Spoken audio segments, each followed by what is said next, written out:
Good morning, good morning. Thank you for waking up with Happy Ass, where we come together to our mind, body, and spirit so we can turn out, make the world a brighter and sweeter place to live for ourselves and for others. Oh, I love it when I say that because it's so true. So true. When we grow in mind, body, and spirit, we make our lives better. And you know what? So cool. We can't help but making the lives around us better. So I thank you for that sweet Lacey Phillips Maxwell for standing in for me so I could go and take a little golf trip. Y'all, it was fabulous. It was fabulous. And I want to tell you a story about while I was there.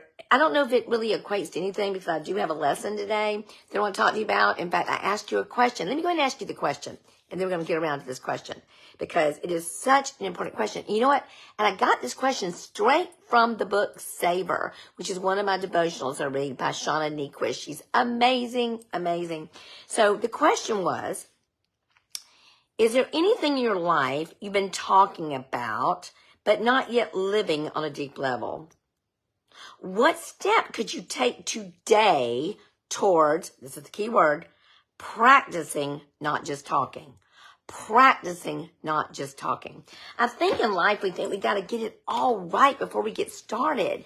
And if we don't get it right away, or if we're getting it right, and we fall down, we go, didn't work for me. Didn't work. I hear it all the time. That doesn't work for me. Well, did you really try it? Did you really do it? Did you really fall down, get back up, fall down, get back up? Y'all, I have fallen down so much and gotten back up.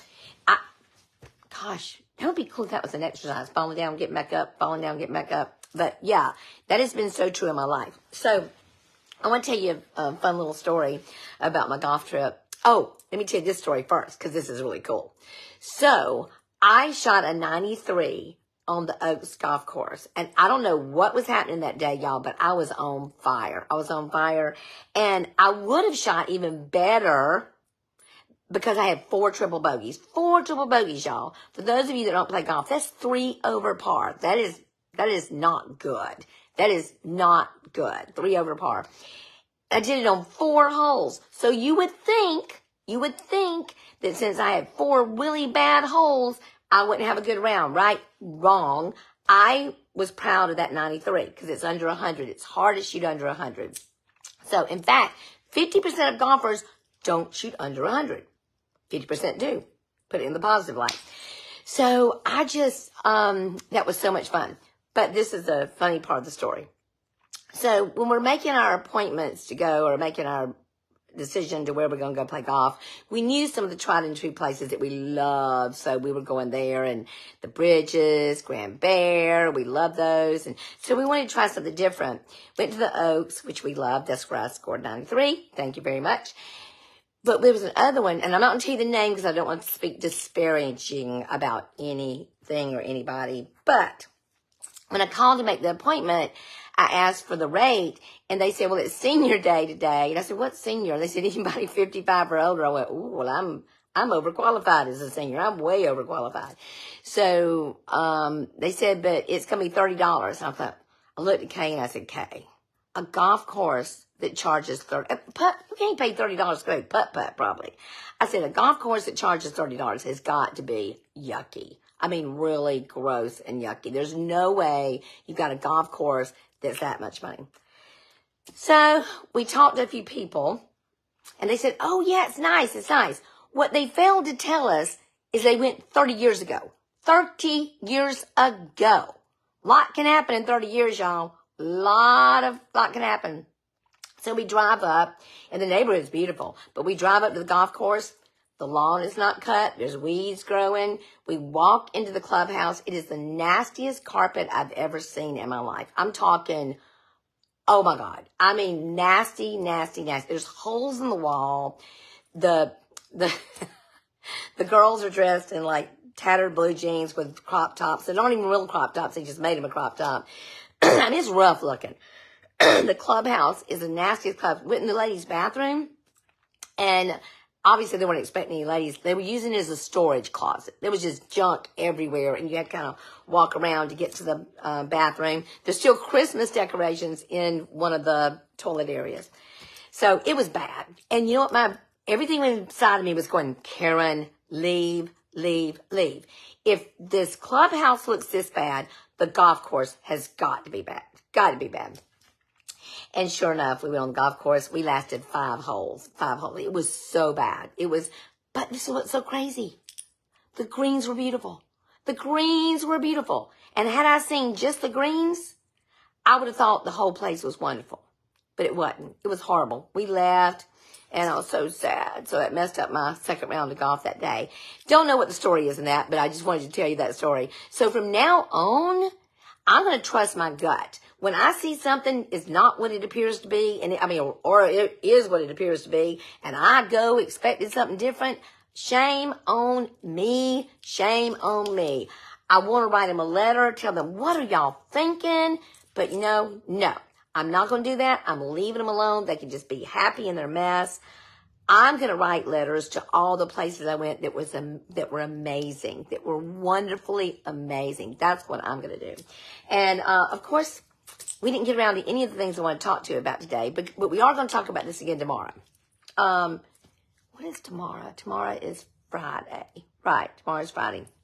I'm a little off my game because of being out of town, but I will tell you, it was glorious. It was so good for my soul. It was so good for everything. So I want to talk to you about the best way to get started. The best way, if you are asking yourself this question, is there anything in your life you've been talking about but not yet living on a deep level? What step could you take today towards practicing, not just talking about it, practicing? Y'all, this is a practice. This is practice. We practice until we get it right. You know what? And sometimes in practice, we get it right and then we get it wrong. Y'all, I went the day after and played on a golf course and shot 109. Went from 93 to 109. So y'all, we don't always get it right. We don't always get it. So what step could you take today? And for me, the thing that has changed my life is getting up each and every day, spending alone time with God. Y'all, if you're not doing that yet and you're still asking yourself, why is my life not working? Please do this one thing. This one thing. If you can't do it in the morning, do it at night. But I know you can do it. I know you can find time out of your day to spend some time in quiet reflection, in quiet thankfulness and gratitude and joy for the life that you have. Not the life you don't have, but the life that you have. And you know what? It becomes better. It becomes better and better and better. And some days it doesn't, but that's okay. You keep on doing it. So I want to open up this book right here, y'all. It's A Quiet Mind. You see the side is tattered, and Brittany, I splayed it open a bit and said, oh, Mama, please be careful of that. Hugh gave that to me. It was his book. He gave it to her when we were dating. Y'all. So that was in, that was like 1999, 2000. That was 24 years ago. About 24 years ago. And this book is so precious. So every now and then, Hugh and I would just open up the book, actually all the time, and we would just take whatever we opened to, and that would be our thought for the day. So, y'all, I didn't get around to all the other things I want to talk to you about today, but we will. We have tomorrow. There's tomorrow. So, here we go. This is what I opened to today. Pray. Heavenly Father, show me the way. But it's no good appearing calm outwardly while remaining a seething volcano inwardly. You must develop inner calm. Daily seek for that still center within your soul, which is the abiding place of the Christ Spirit. Daily seek for that still center within your soul, which is the abiding place of the Christ Spirit. Y'all, and the more you have to do, the crazier life is. The more problems it has. The more confusion it has. I don't think we'll ever find that Christ center if we don't stop. Just stop. Stop. Instead of stop, drop, and roll for fire, stop, drop, and pray. Just take a deep breath. Give it all away. Give it to God. Into the breath that is stronger than my breath, that keeps me sustained on a daily basis. And so it is.